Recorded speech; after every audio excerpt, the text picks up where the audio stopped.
creating the summer schedule that works for you and your kids. Do you want to cultivate a parent-child relationship you are proud of? Do you understand why your children actually won't listen to you when you're yelling? Do you know how to deepen the connection with you and your child without actually having to spend more time with them? And how to implement a boundary without feeling the guilt hangover? Do you understand the difference between punishment versus consequence? And do you know what to do when you and your partner want to parent differently?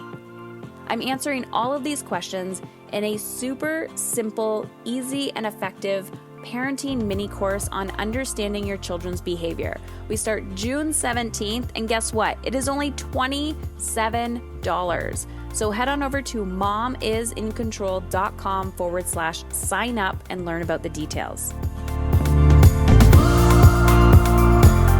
Okay, ladies, I'm back. And today I want to talk about what to do with your kids in the summer. And if you're hearing noise in the background, it's because I'm driving while recording, multitasking, not a fan of it. But I actually find, besides sound quality, I find I can just talk and drive. I'm doing this hands-free, but I find it very therapeutic and easier for me. So hopefully the audio is okay. So this is a number one, where I live. I'm in Canada, I'm in Ontario, and our kids are actually not out of school yet. They'll be out of school in a few weeks. They get out at the end of June. And I know for, a lot of you who are American, your kids might already be out of school, and wherever you are in the world, it might not even be summer for you.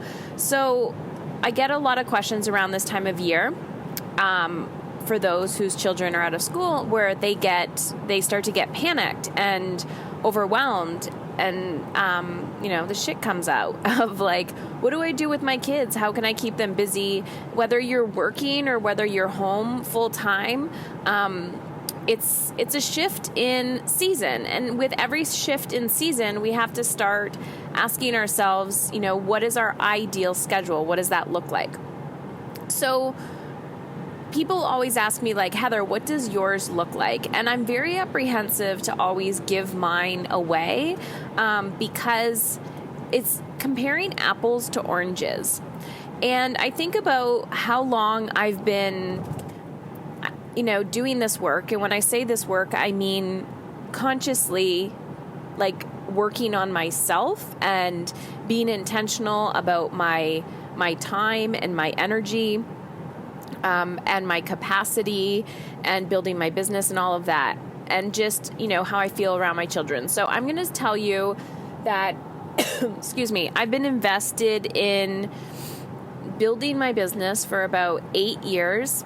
And when I say that, that means I've been like working from home for about 8 years.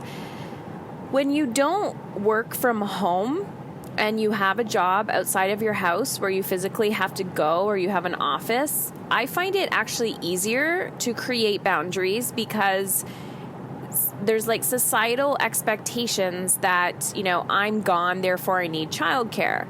But when you work inside your home, it's so weird because, especially in the summertime, the boundaries are different.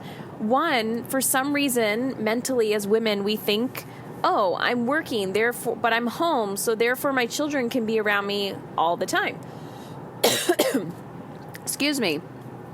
I still got like the tickle in my throat from my cold, which is so unrealistic. Like, you cannot work a full day's work and have your children around you the whole time and expect them to be little frickin' angels. Like, that's just impossible. So one, we have this unrealistic expectation on ourselves that, okay, if I'm going to the office somewhere, that's okay. Now I can justify getting childcare. But if I'm working from home, like, I just need to add more to my plate and then, beat myself up when I'm angry and miserable. Also, when you're home and your children are home with you, that is like an open invitation that people can just stop by, whether it's other children or, your mother or family, and just be like, hey, how's it going? Meanwhile, you're freaking working. So boundaries are essential. And I also want to make a point, and then I'll kind of get into my routine and how I, choose my summer schedule, and it's different every single year. 8 years ago, 7 years ago, 6 years ago, 5 years ago, I did not enjoy being around my children all the time. And I know I'm not the first to say that. Some of you might judge me for that comment, and that's okay. And some of you might go, oh my gosh, thank you for saying that. I'm not alone. I came into motherhood abruptly, unexpectedly. I was 18 years old. And I took on that responsibility, and it gave me a lot of permission to really, truly live my life and now set expectation for myself and to, create goals. And I had something outside of me a sense of purpose outside of myself.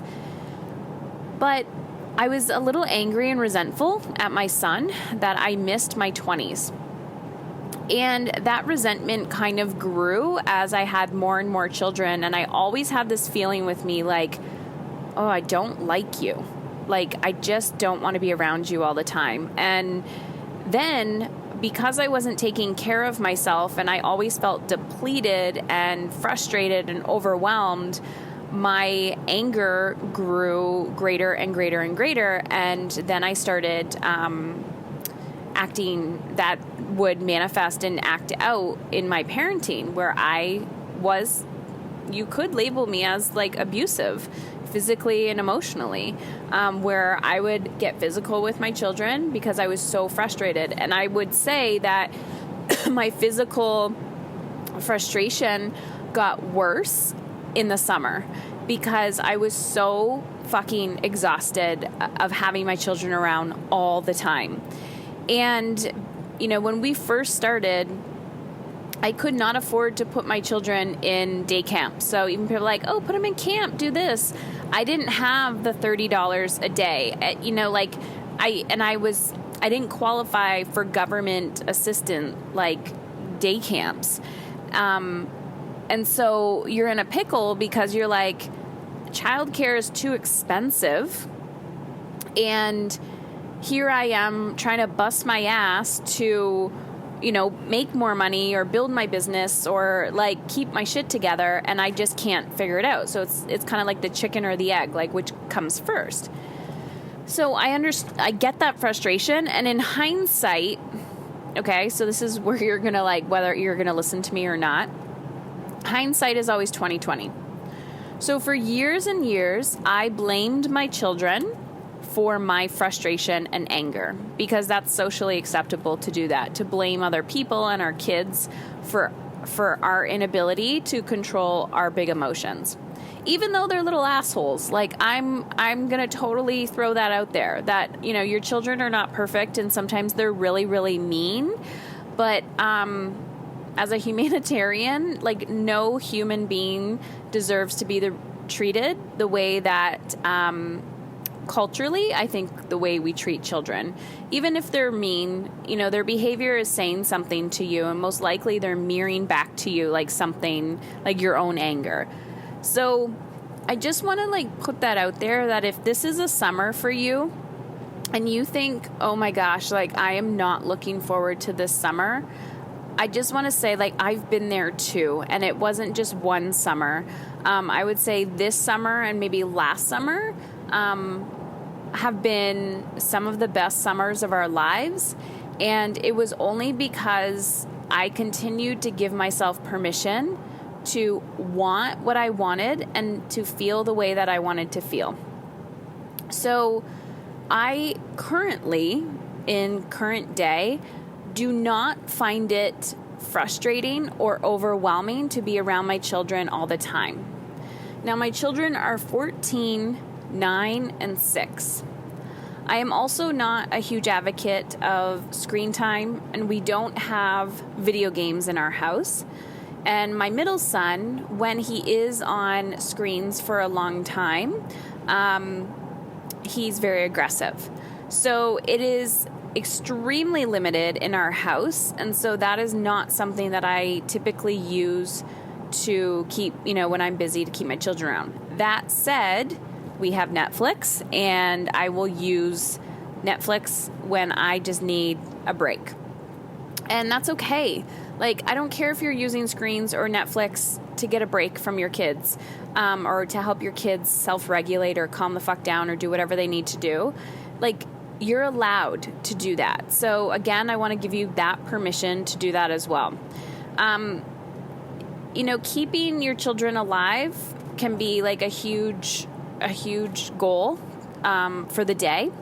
And if you have to throw, the early years, I just remember gating everything up and laying on the couch and just throwing Cheerios on the floor and just praying to God that he doesn't climb over the gate just so I could close my eyes for a few minutes. But in hindsight, I was neglecting my needs. I wasn't eating. I never moved my body, didn't even go outside. I found it extremely overwhelming because what I find is your children will call you out on your shit. Your children will trigger you. And I didn't understand that my exhaustion and chronic fatigue was actually a trigger. I did not understand that was my child showing me hey, Mom, it's not normal to be tired all the time. You really need to start taking care of yourself. And so I had to keep showing up every single day, even when I didn't want to, and say, what do I need? What do I need? What do I need? And I had to nurture my body and my mind and my soul and every aspect of my life back to life. So last summer was the first full summer that my husband was home.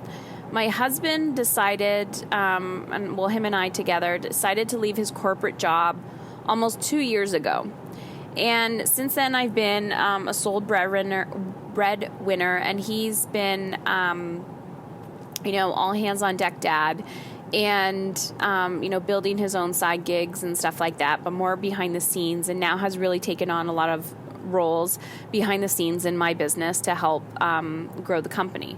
So when we decided that he was leaving his job, it was in November, I believe, in November. Actually, the summer before that, we did a trial, and he took the month of July off. And I just wanted I wanted him to experience what it felt like to be with the kids a lot. And the outcome was kind of surprising because he really enjoyed it. He's like, it's so nice to be able to be home and to, go in the pool with the kids and just be present with the kids. When really, secretly, I was like, oh, you're going to see what it's like to be around the kids all the time. And it was helpful for me. So that gave me a huge aha moment that we need help. We need support as women. And I think culturally, I don't know why we do this to ourselves in Western culture, but it's I got to do it all. I got to do it all. If I ask for help, I'm weak. I think we all should have our village. And you might say to me, but I don't have parents that live near here, or they're shitty people, and I don't have a lot of family. You have to figure it out. You have to find people. You just gotta put on a how can I hat. I remember when it was just my husband was working long hours and I had shit to do, I would, bring my laptop and we'd go to the library, and I would just keep the kids super, super busy. And then I would go to the freaking splash pad with the kids, and then, try to exhaust them. And then on the way home, they'd fall asleep, and I would just work from my car while they were sleeping in the back of the car, because I didn't want to wake them up. So we would just sit in the driveway, and I'd sit in my car, and whether I opened my laptop or on my phone, and I would just get shit done. And to be honest, if I was tired, I would just sleep in the fucking car with my kids. So you do what you have to do. And so last summer was the full summer that my husband was home, and it was great. It was awesome to have that support. And what I noticed is as I continued to nurture myself, so I started to, obviously I could create more space for myself because my husband was there. And then this summer, I'm really excited for it. I'm really excited to create more space for what I want. I actually don't enjoy taking, full summer off from work. I create more space, but during the year, I'm always asking myself, how can I scale my business, give value to my clients, and still be there? But I love working with my clients. I love being of service to them. I love helping them see results. And I think, when we're working with our children, or when our children are around all the time, and you're overwhelmed and you're just like, fuck it, the kids are here, I'm just going to throw in the towel and everything else and be present with them.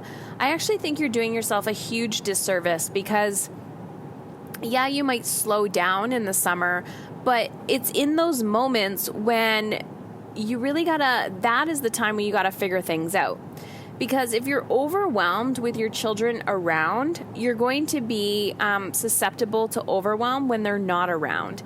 And there's nothing more, I guess, kick in the ass to have your kids not there, and then when you're taking a break. So here's what I see.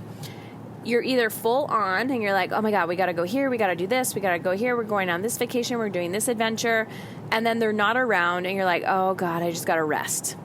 Like, that is a perpetual cycle of survival mode. If you find yourself thinking, I'm not enjoying our vacations, that is an aha moment that something needs to change. A vacation should not be an escape from your life. And a vacation should feel like you're creating experiences and more space.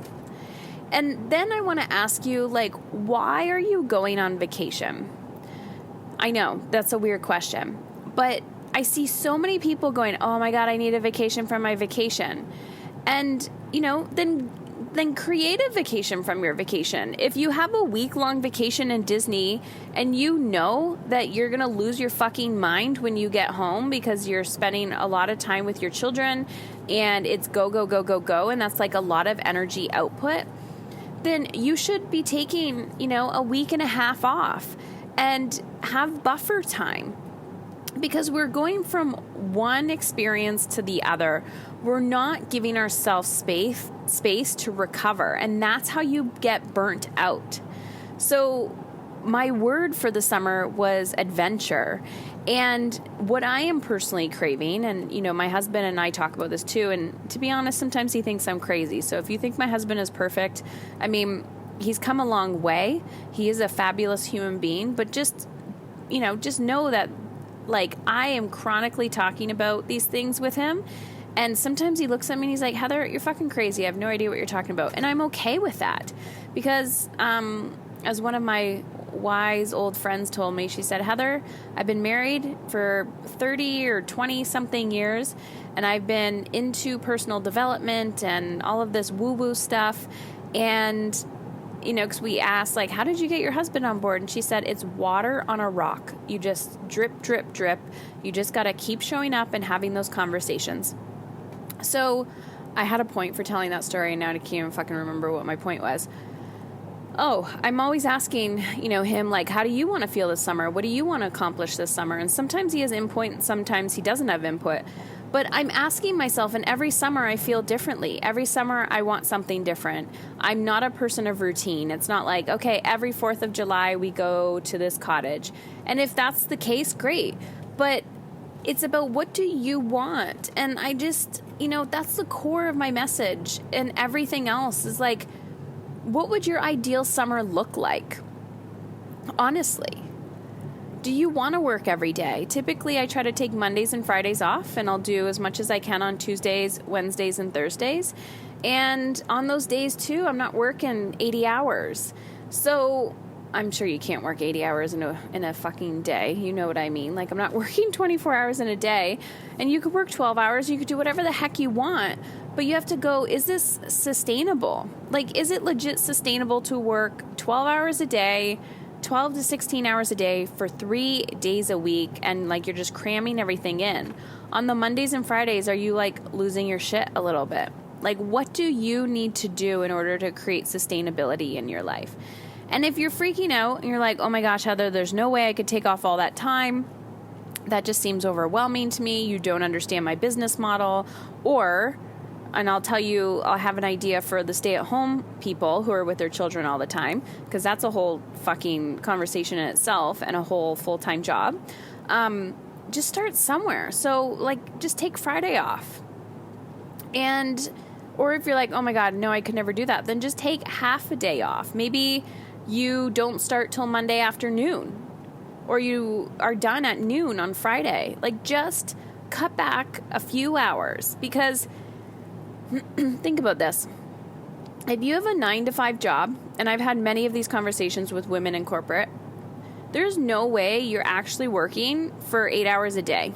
Like, there's actually no way. If you look at your energy output, a lot of that is wasted time. You're talking by the water cooler, you're eating, you are scrolling on Facebook, you've gone down like the rabbit hole in your emails, you're stuck on tasks that aren't serving you, you're in useless meetings. So you realize you could probably cut your workday in half just getting rid of the bullshit, just trimming the fat off of your day. So that's what I do. Like, when I'm working. I'm on. I'm like getting shit done. I'm not scrolling. I'm not before I open my computer, if I have limited time, I make sure that I know the specific actions that I am going to be taking before my computer opens. And I have that list right next to me.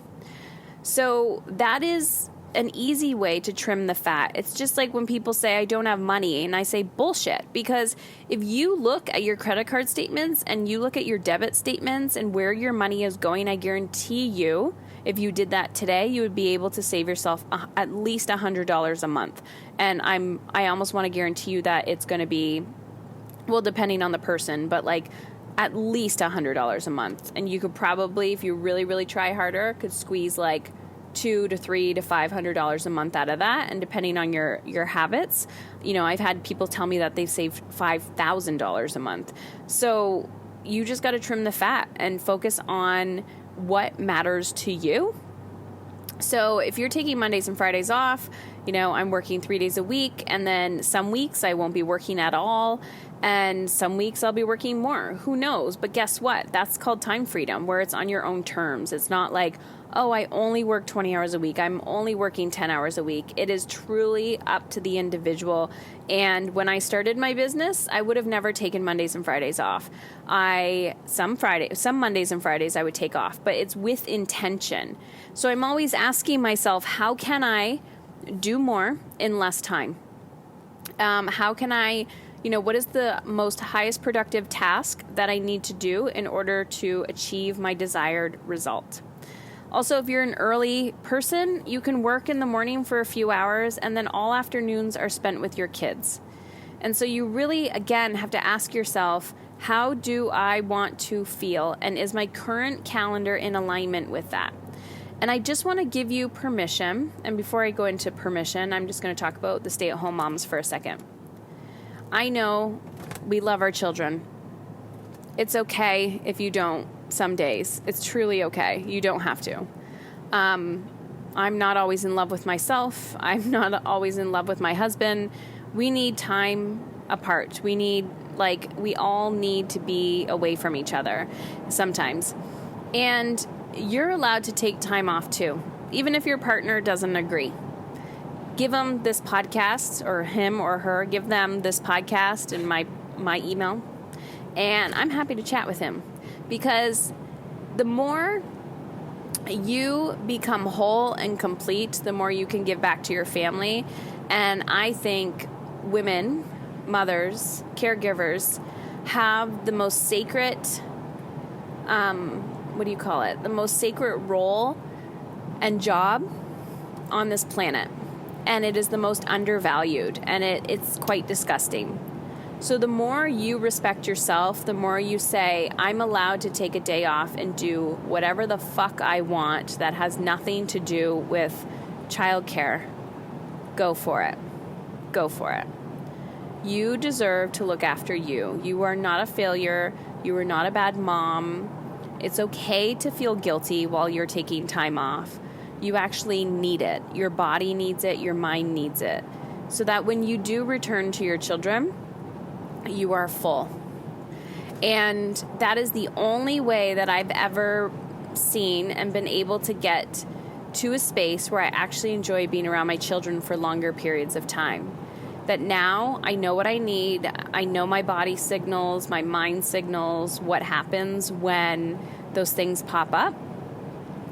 But I wouldn't feel full and nourished if I convinced myself that doing anything outside of taking care of my children was selfish.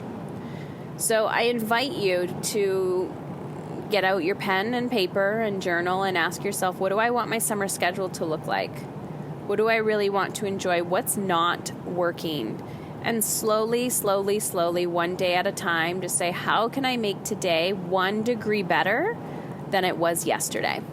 So I hope this was helpful for you. If it was, let me know. Send me a message at support@heatherchauvin.com or on Instagram at momisincontrol. And if you didn't hear the promo at the beginning of the podcast, I'm offering a 7-day mini parenting course on understanding your children's behavior. It's $27, legit, only $27.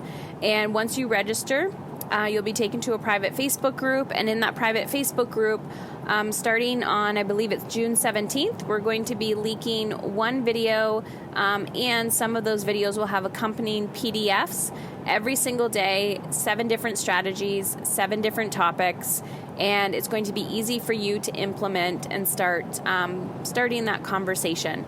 So you can do that at momisincontrol.com/sign up. All right, girl. Talk soon.